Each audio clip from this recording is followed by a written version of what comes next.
How much do PhD students really earn? That's today's video. Let's dive into it.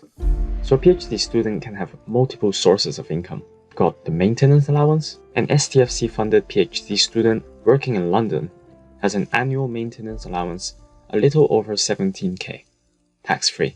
You can also have teaching income.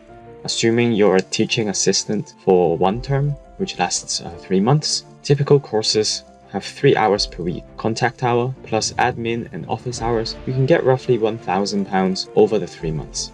You can also have marking duties. Assuming you're a marker for one term again, for a relatively big course, you can typically mark 4 sets of 50 papers. And assuming you do 3 papers per hour, which is actually quite difficult sometimes, you can get roughly another £1,000 over the 3 months. Now, of course, you can do the same again in term 2 and 3. But for now, we're going to assume that you only do the teaching and marking once. Another source of income, tutoring. This is a great source of income, and assuming you make £30 an hour doing 5 hours per week, which is totally doable, repeat for 36 weeks, assuming you don't teach over Christmas, Easter or summer break, you can roughly get another £5,400 over a year.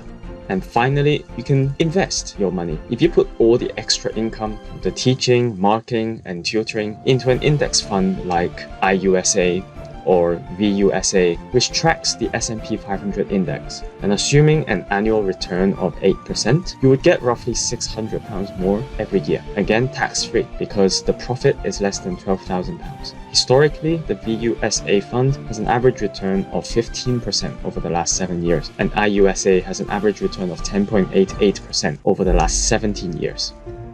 So an 8%, it's reasonable.